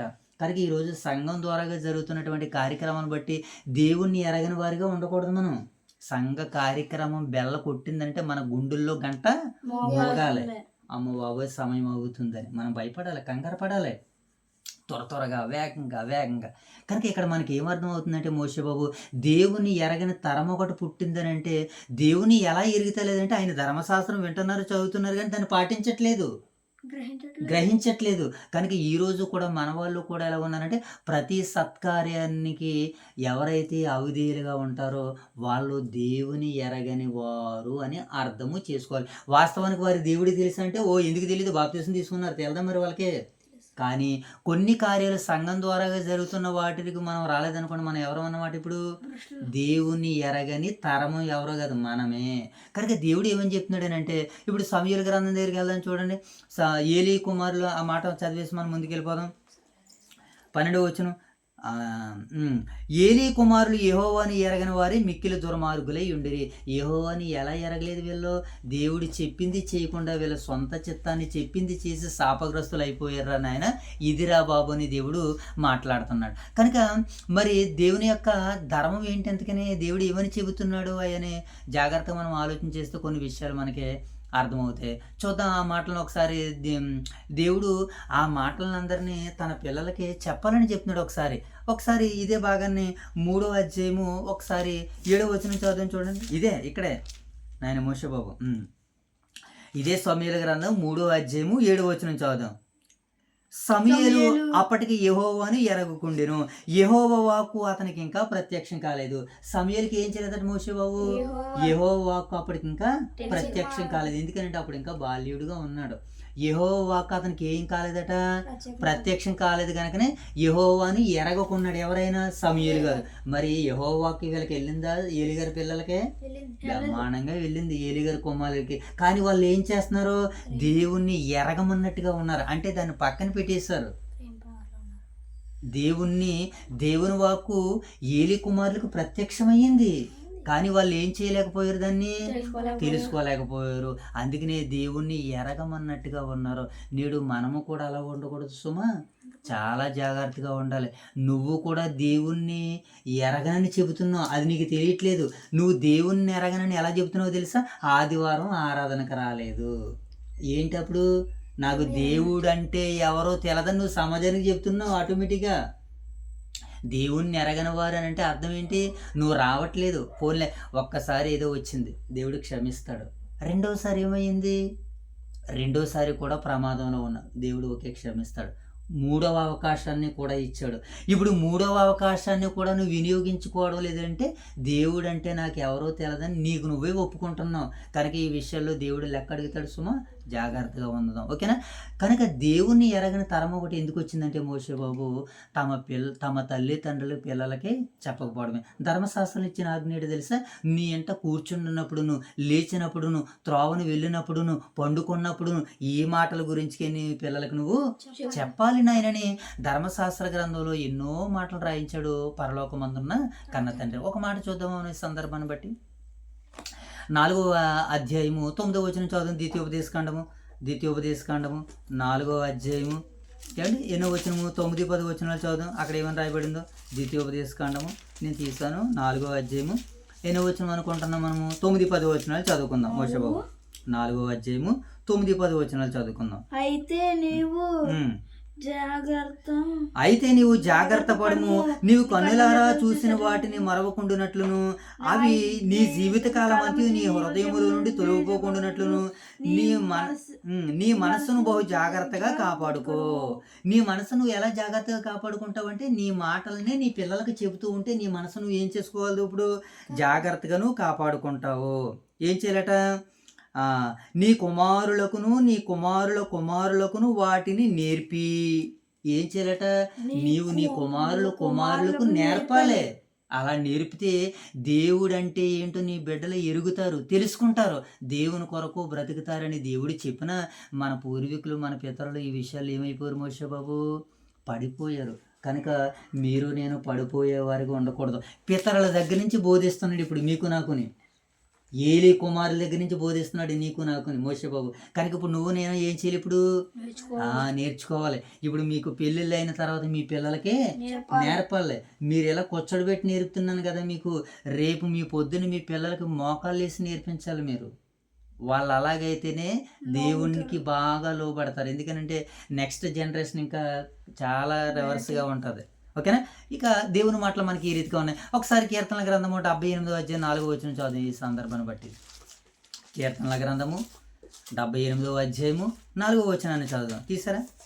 78వ అధ్యాయము 4వ వచనాన్ని చదువుదాం. కీర్తనల గ్రంథము 78వ అధ్యాయం 4వ వచనంలో ఏమని రాశాడు అక్కడ దేవుడు? 4. యెహోవా స్తోత్రార్హ క్రియలను, ఆయన బలమును, ఆయన చేసిన ఆశ్చర్య కార్యములను దాచకుండా వాటిని వారి పిల్లలకు మేము తెలియజెప్పేదము. దేవుని కార్యాలను ఏం చేస్తారట? వాటిని వారికి, మా పిల్లలకి మేము తెలియజేస్తామని ఒక నిబంధనకు వచ్చారు. ఇప్పుడు మీరు కూడా భవిష్యత్తులో మేము పెద్దవారు అయిన తర్వాత మా పిల్లలకి మేము దేవుని వాక్యాన్ని చెబుతామని మీరు కూడా ఏం చేయాలి? ఇప్పుడు ఇప్పుడే తీర్మానం తీసేసుకోవాలి మీరు అని దేవుని వాక్యం మనకి సెలవిస్తుంది. ఏమంటే ఆయన బలమును, ఆయన చేసిన ఆశ్చర్యక్రియలను దాచకుండా. దాచుతున్నావంటే అర్థం ఏంటో తెలుసా? దేవుని కంటే నువ్వు లోకంలో ఎక్కువ తిరుగుతున్నావు అంటే ఇక్కడ ఈ మూత చేస్తున్నావు, ఇవేమో దాచేస్తున్నావు, లోకంలో ఉన్న వాటిని అన్నిటినీ సంపాదించుకోవడానికి ప్రయత్నం చేస్తున్నాం. కనుక దీన్ని ఎప్పుడు దాయకూడదు, దీన్ని ఎప్పుడు ఓపెన్లోనే ఉండాలి. సమయం దొరికిన ప్రతిసారి నాయన బిడ్డలకి రండి ప్రార్థన, ఇదిగో బిడ్డల రండి పాటలు అని మనం దీంట్లో మన పిల్లల్ని ఏం చేస్తూ ఉండాలి మోషే బాబు? ప్రోత్సహించాలి. కనుక మన పిల్లలకు మనం ఏం చేయాలని వాక్యం మనకి సెలవిస్తుంది? నీ పిల్లలకి వాక్యాన్ని నేర్పించాలి అని ధర్మశాస్త్రంలో దేవుడు చెప్పాడు. ఇక్కడ కీర్తనకారుడు ఏమంటున్నాడంటే మా పిల్లలకి ఏం చేస్తారట?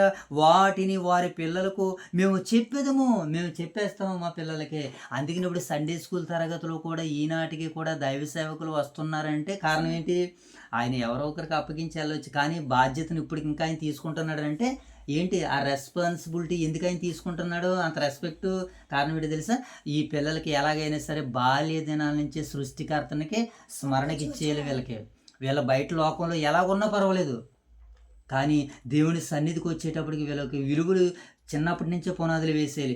వీళ్ళు ఒకవేళ భవిష్యత్తులో పడిపోయినా మరలా తిరిగి లేస్తారు. నేను సండే స్కూల్లో ఉన్నప్పుడు నా జీవితం, నేను ఈ సండే స్కూల్లో ఉన్నప్పుడు నేను ఏ వాక్యాలు నేర్చుకున్నాను, ఎలా ఉండేవాడిని అని లోకంలో ఎప్పుడైనా మేబీ ఒకవేళ వెనకడుగేస్తే మరలా తిరిగి వెదరడుగేసి దేవుల్లో ఉన్నతంగా నిలబడి ఆయన ఆశయాలను ఆకాశమంత ఎత్తులో చూపిస్తారని ఇప్పటికే సేవకులు ఓదురు వైఎస్ఆర్ నగర్ క్రీస్తు సంఘాలు ప్రయాసపడుతున్నాయి ఈ విషయంలో. ఓకేనా మోషే బాబు? కనుక ఈ విషయంలో మనం దేవుణ్ణి ఎరిగేవారిగా ఉండాలి. దేవుణ్ణి ఎరగని వారిగా మనం ఉన్నాం అనుకోండి, విశ్వాస విషయంలో మనం భ్రష్టులం అయిపోతాం. కనుక విశ్వాస విషయంలో విజేతలుగా ఉండాలంటే మనము దేవుని వాక్యానికి లోబడి ఉండాలని వాక్యం మనకి. దేవుణ్ణి ఎరిగేవారిగా ఉండాలి, లోబడడం కాదు. దేవుణ్ణి ఎరిగే పిల్లలుగా మనం అందరం ఉండాలని వాక్యం సెలవిస్తుంది. ఇప్పుడు 2వ అధ్యాయము 8వ వచనం 11వ వచనం చదివేసి మనం ముగించేసుకుందాం. ఇశ్రాయేలు యెహోవా కన్నుల ఎదుట కీడి చేసి ఐగుప్తులో నుండి వారిని రప్పించిన తమ పితరుల దేవుడైన యెహోవాని విసర్జించి బయలును పూజించిరి. దేవుణ్ణి ఏం చేశారట మోషే బాబు? విడిచిపెట్టేసి బయలును పూజించారట. వీళ్ళని ఎవరిని పూజించారు మోషే బాబు? దేవుని పూజించాలి కదా. మరి వీళ్ళని ఎవరు పూజిస్తున్నారు? బయలుని పూజిస్తున్నారని అంటే చూడండి ఎంత దారుణమైనటువంటి విషయము. కనుక మరలా చదువుదాం మాటని 12 వచనం చదివేసుకుంది కింద మాట. కాబట్టి యెహోవా కోపాగ్ని ఇశ్రాయేలు మీద మండిను, ఆయన దోచుకుని వారి చేతికి వారిని అప్పగించును. వారు ఇశ్రాయేలుని దోచుకునిరి, ఆయన వారి చుట్టూనున్న శత్రువుల చేతికి వారికి అప్పగించును గనక వారు తమ శత్రువుల ఎదుట నిలవలేకపోయారు. కారణం ఏంటి? దేవుణ్ణి కాదని మరొకరిని పూజించారట వీళ్ళు. అంటే దేవుణ్ణి విసర్జించేశారంటే వీళ్ళ మనసుల్లో ఎవరికి చోటు ఇవ్వలేదు? దేవునికి చోటు ఇవ్వలేదు వారి మనసుల్లో. అందుకనే పౌలు గారు ఈ విషయాన్ని ఎత్తి మాట్లాడుతూ ఒకసారి రోమపత్రిక 1వ అధ్యాయము 28వ వచనంలో ఆయన ఏమంటున్నారో చూడండి, ఒకసారి మనం చూద్దాం. రోమపత్రిక 1వ అధ్యాయము 28వ వచనాన్ని చదువుదాం. మరియు వారు తమ మనసుల్లో దేవునికి చోటు నొల్లకపోయారు గనక చేయరాని కార్యములు చేయుటకు దేవుడు భ్రష్ట మనసుకు వారిని ఏం చేశాట మోషే బాబు? ఎప్పుడైతే వీళ్ళు ఇతరులని దేవీ దేవతల్ని ఏం చేశారట వీళ్ళు, మనం ఇందాక ఏమని చదువుకున్నాం 11వ వచనంలో, ఏమండి, ఇశ్రాయేలు యెహోవా కన్నుల ఎదుట కీడి చేసి ఐగుప్తు నుండి వారిని రప్పించిన తమ పితరుల దేవుడిని విసర్జించి బయలు దేవతను పూజించారు. కారణం ఏంటి? వారి మనసులో దేవునికి చోటు ఇవ్వలేదని ఇప్పుడు అపోస్తలుడైనటువంటి పౌలు గారి ద్వారాగా రోమ సంఘం ద్వారాగా మనందరితో మాట్లాడుతున్నారని. ఇప్పుడు చదువుదాం చూడండి, ఆ మాట ఎంత బాగుంటుందో.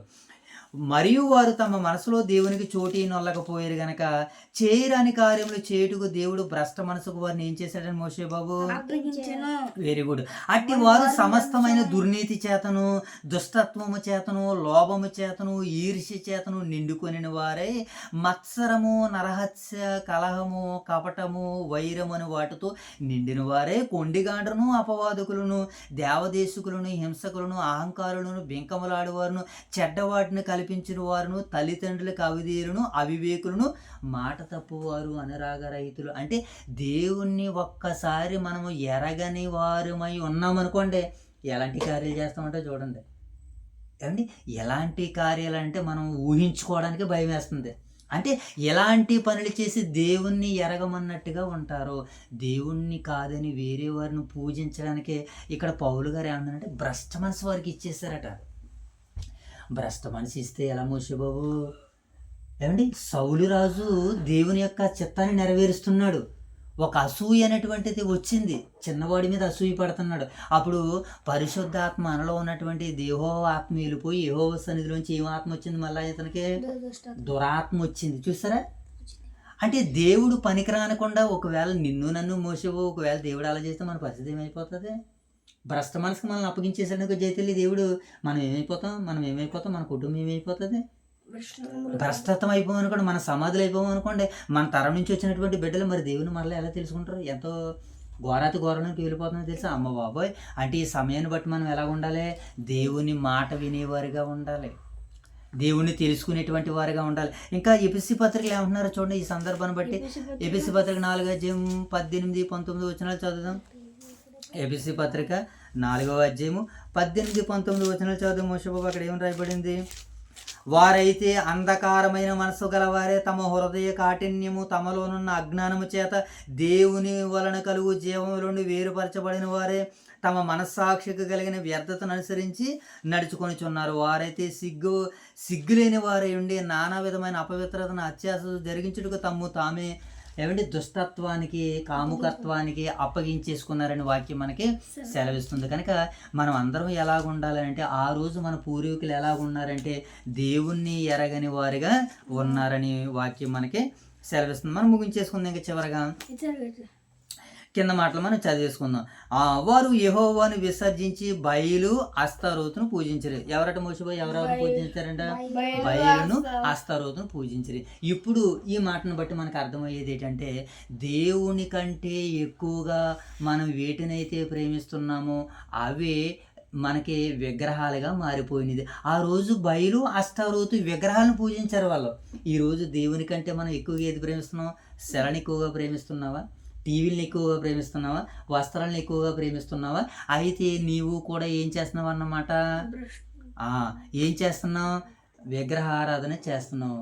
దేవునికి ఇష్టమైనది ఏంటి అంటే వాక్యము, ప్రార్థన, పరిచర్య. ఇది మరి చేస్తే బువ్వ ఎలాగ వస్తుంది అని అంటే ఆయన చూసుకుంటారు. ఆయన పనిలో ఆయన చూసుకుంటారు. నువ్వు చూసుకోవాల్సింది ఏంటంటే దేవుడు నీకు ఇచ్చినటువంటి పని చూసుకోవాలి. ఇంకేమంటున్నాడు ఆయన? కాబట్టి యెహోవా కోపాగ్ని ఇశ్రాయేలు మీద మండును.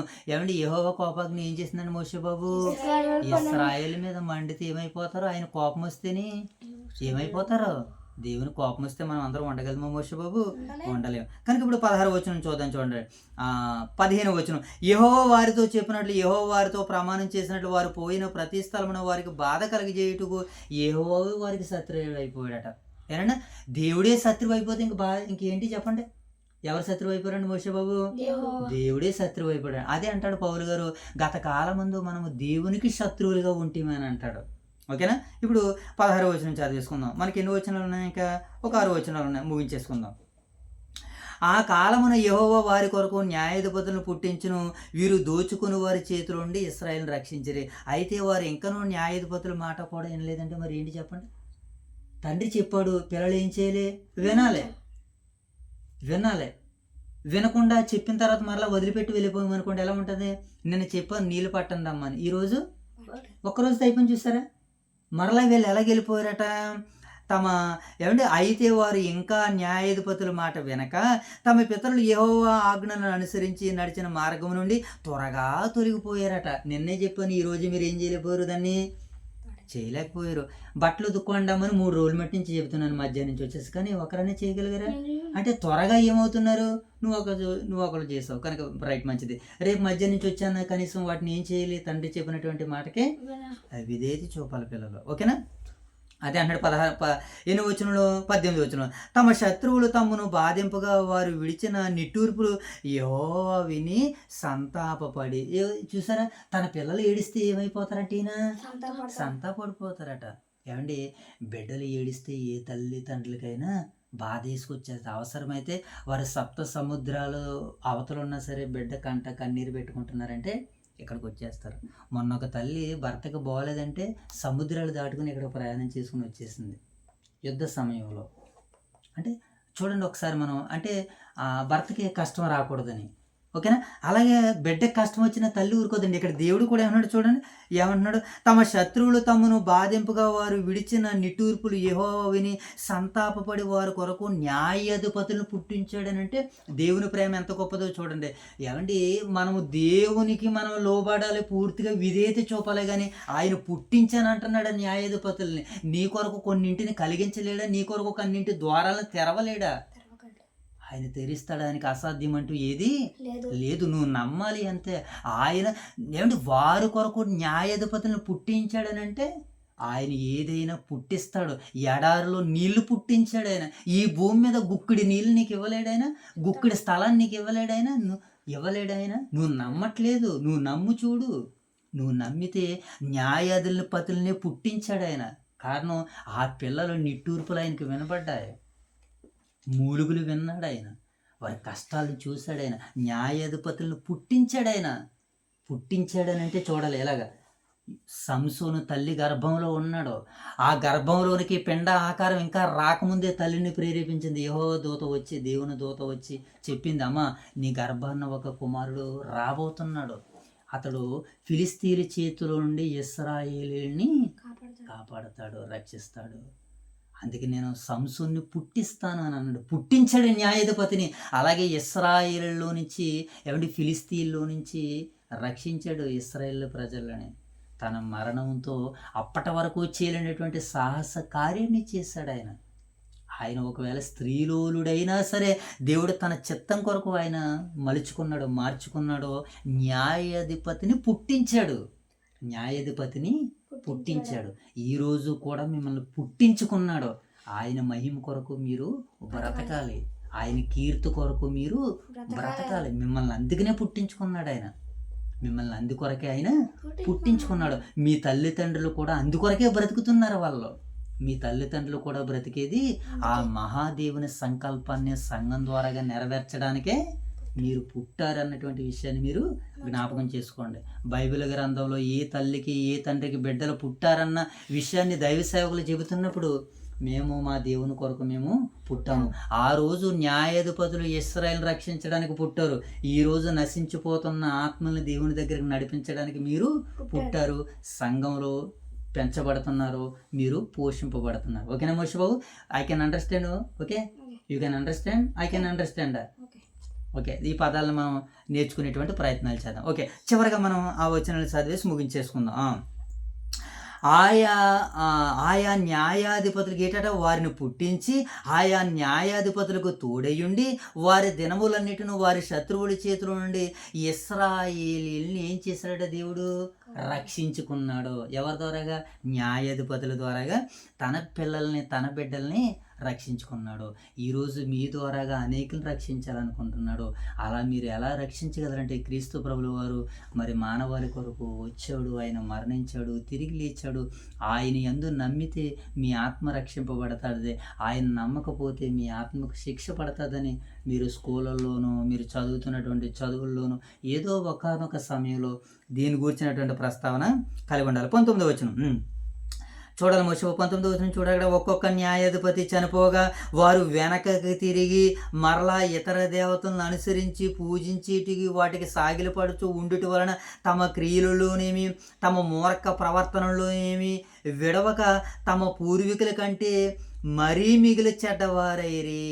కాబట్టి యెహోవా కోపాగ్ని ఇశ్రాయేలు మీద మండగా ఆయన ఎలాగూ సెలవిచ్చాను, ఈ ప్రజలు నా మాట వినక వీరి పితరులతో నేను చేసిన నిబంధనను మీరుదురు. వీళ్ళు ఏం చేశారట? నిబంధన మోషే బాబు మీరేశారట. మీరేశారట. దేవుని కోపం వచ్చేదట. నీ కోపం వల్ల మేము క్షీణించిపోతామంటున్నాడు కీర్తన 97లో. తీయద్దు.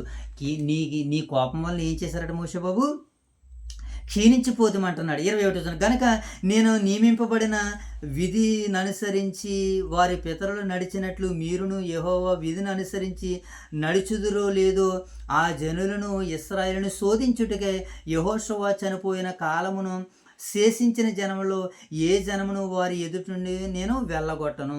అందరూ యెహోవా ఆ జనములను యెహోవా చేతికి అప్పగింపగా శీఘ్రముగా వెళ్ళగొట్టుట మాని వారిని ఉండనిచ్చెను. ఇప్పుడు వీళ్ళకి శత్రువులుగా పక్కన సోలల్లా బళ్ళల్లా కత్తిల్లాగా శత్రువులుగా వారిని పక్క వారిని ఉంచేశాడు దేవుడు. వారిని ఉంచేయడం వల్ల వీళ్ళకి ఏమవుంది? బాధ కలుగుతుంది, ఏమండి, శ్రమ కలుగుతుంది. ఒక మాటలో చెప్పాలనంటే దేవుడు ఇశ్రాయేలు వారిని వారి శత్రువులు పెట్టి ఏం చేస్తానంటే వారిని పరీక్షిస్తున్నాడు. ఇప్పుడు నేడు నిన్ను నన్ను కూడా దేవుడు ఏం చేస్తాడో పరీక్షిస్తాడు. ఇప్పుడు మిమ్మల్ని ఎలా కూర్చోబెట్టి ఏం చేస్తున్నాడు? ఆయన పరీక్షిస్తున్నాడు. ఉబ్బిబ్బులు అయిపోతున్నారు మీరు. పరీక్షిస్తున్నాడు. ఇప్పుడు అబ్రహాం గారు కుమారుని ఇచ్చాడు, ఇస్సాకు గారిని. ఏం చేస్తాడో? నా కొరకు ఇస్తాడా? బలిచ్చేమన్నాడు అబ్రహాం కుమారుని, ఇచ్చేశాడు. ఇప్పుడు మిమ్మల్ని కూడా బలిగా ఇమ్మంటున్నాడు నన్ను దేవుడు. నీ పిల్లల్ని ఇద్దరిని బలిగా ఇచ్చారు అన్నాడు. ఏ బలి? ఆత్మ సంబంధమైనటువంటి బలి, పరిచర్య బలి. ఇక్కడ కూర్చుంటున్నారు మీరు. ఇప్పుడు లెగిస్తే ఒక్కొక్కరికే అవుట్లు పడతాయి అన్నటువంటి భయంతో మీరు కూర్చోవాలి. ఇక్కడ నా భయంతో కాదు, దేవుని భయంతో. దేవుని కన్నులు ఎదుట మనకి ఎప్పుడు భయం ఉండాలి. ఇదిగో మన మధ్యన ఆయన ఆత్మస్వరూపుగా ఉన్నారు, ఆయన ఈ కార్యాలు చూస్తున్నారు ఆయన అన్నటువంటి ఆలోచన మీకు నాకు కలిగితే, భయముతో నువ్వు ఉంటే ఎక్కడికి వెళ్ళినా విజయము నీ వెంట పరిగెత్తుకుంటూ వస్తుంటుంది. నువ్వు ఆట ఆడినా మరొకటి ఆడినా. ఆట ఆడుతూ మొన్న ఏం తెచ్చాడు మోషే బాబు? కబడ్డీ ఆడుతూ ఏమొచ్చింది నాయన నీకు? అది ఒక ట్రోఫీ వచ్చింది. అది నీకు ఎలా వచ్చింది? దేవుని పట్ల నువ్వు భయభక్తులు కలిగి ఉన్నావు కనుక అక్కడ నీకు ఒక ట్రోఫీని దేవుడు ఇచ్చాడు. నువ్వు భయం కలిగి ఉంటే ఆయన్ని విజయం నీ వెనకే వస్తూ ఉంటుంది. మొన్న ఎక్కడికి వెళ్ళావు? వ్యాలింగ్కి వెళ్ళావు, సైకిల్ పట్టుకుని వెళ్ళావు. అక్కడికి వెళ్ళి ఆ వాటర్ గారు ఫోన్ చేసి అడగానే ఆయన ఎంత అవుతుందని చెప్పాడు. ఆయన ఎంత అవుతుందని చెప్పాడు? 1000 రూపీస్ అవుతుందండి. ఎమ్మటిని దేవుడు ఏం చేశాడు? వితిన్ సెకండ్స్లో 1000 రూపీస్ నీకు ఇచ్చాడు. నేను అక్కడ అదే నువ్వు సైకిల్ బాగు చేయించుకున్న దగ్గరే అక్కడే నేను 2500 పూర్వం సైకిల్ కొనుక్కుని 250 రూపాయలు నెలకొకసారి నేను చీటీ కింద కట్టివ్వను ఆయన దగ్గర. నీకు అలాంటిది 1000 రూపాయలు ఒక్కసారి దేవుడు నీకు గిఫ్ట్గా ఇచ్చాడంటే కారణం ఏంటి? ఆయన పట్ల నువ్వు భయభక్తులు కలిగి ఉంటే నీకు ఏదైతే అవసరం ఉందో అవసరతలన్నింటినీ ఆయన సిద్ధం చేస్తాడు, ఆయన ఇస్తాడు. నువ్వు ఆయన పట్ల నమ్మకాన్ని, విధేయతను నువ్వు చూపిస్తూ ఉండాలి. అలాగే దేవుడు ఇప్పుడు మిమ్మల్ని ఏం చేస్తున్నాడు? ఆయన పరీక్షిస్తున్నాడు. అబ్రహాము గారిని పరీక్షించాడు. తన కుమారుని ఇస్తాడా నా కొరకు? ఇవ్వడా? ఇచ్చేసాడండి ఆయన పిల్లల్ని ఇచ్చేసాడు, తన కుమారుని ఇచ్చేసాడు. ఇక రెండవదిగా ఇంకా దేవుడు ఎవరెవరిని పరీక్షిస్తాడనంటే, ఇదిగో దేవా, ఇదిగో నువ్వు నన్ను పరీక్షించితివి అని అంటున్నాడు కీర్తనకారుడు. 60వ అధ్యాయం ఒకసారి చివరిగా ఆ లెటర్ ఆ వచనాన్ని చదివేసి మనం ముగించేసుకుందాం. 66వ అధ్యాయము 10వ వచనం చదువుదాం. కీర్తనల గ్రంథము 66వ అధ్యాయము 10వ వచనం. 66వ అధ్యాయము 10వ వచనం చదువుదాం. కీర్తన గ్రంథము 66వ అధ్యాయం 10వ వచనం. దేవా నీవు మమ్మును పరిశీలించున్నావు. ఈ దేవుడు ఏం చేస్తున్నాడట? ఇక్కడ కీర్తనకారుడు ఏమన్నాడు? దేవా నీవు మమ్మను పరిశీలించున్నావు, వెండిని నిర్మూలము చేయు రీతిగా మమ్మను నిర్మూలము చేసి పరిశీలించున్నావు. వెండిని నిర్మూలము చేసిన తర్వాత దాంట్లో శ్రేష్టమైన వెండి ఎలా వస్తుందో మనల్ని కూడా మమ్మను కూడా అలాగే పరీక్షిస్తున్నావు. 12వ వచనం కూడా చూడండి ఏమన్నాడు ఆయన. మోషపు 12వ వచనం చదవాలి. నరులు మా మీదకి ఎక్కినట్లు చేసేటివి. నరులు మా మీదకి ఎక్కినట్లు ఏం చేసేటివట? ఇప్పుడు ఇశ్రాయేల్ మీద ఫిలిస్తీన్లు ఏం చేశారు? ఎక్కారు వాళ్ళ మీద. శత్రువులు అనేక జాతుల వారు ఎక్కారు వీళ్ళ మీద. మోయాబీలు ఎక్కారు, అమ్మోనీలు ఎక్కుతారు, వీళ్ళందరూ శత్రువులకి మా మీద ఎక్కారు. ఎక్కుతూ ఇప్పుడు వీళ్ళని ఏం చేస్తున్నాడు? పరీక్షిస్తున్నాడు దేవుడు. ఏం చేశారట? నరులు మా మీదకి ఎక్కినట్లుగా చేసేటివి. ఇంకా కీర్తనకారుడు అంటాడు, నీవు నన్ను పరిశీలించి పరిశోధించి నీవు నన్ను తెలుసుకున్నావు అంటాడు. నేను కూర్చుంటుట నేను లేచిట కూడా నీకు తెలిసినంటున్నాడు. ఒక భక్తుడు అలాంటి స్టేట్మెంట్ ఇవ్వాలి. దేవుడు మనల్ని పరీక్షిస్తాడు ఒకనొక సమయం. రెండో సమయం ఏంటో తెలుసా? దేవా నువ్వు పరీక్షించడం కాదు, నేనే పరీక్షకు అప్పగించుకుంటున్నాను. నా నడకేంటో నువ్వు చూడుతంటే, నా పడకేంటో నువ్వు చూడుతంటని దేవునికి మనం ఏం చేయాలి తెలుసు? ఇప్పుడు చెప్పాలి, తండ్రి నువ్వు ఇదిగో నన్ను చూసుకో ఒకసారి అన్నట్టుగా మనము సిద్ధపడాలి. అలా సిద్ధపడితే మీరు భవిష్యత్తులో ఎన్నో విజయాలు సాధించాలి.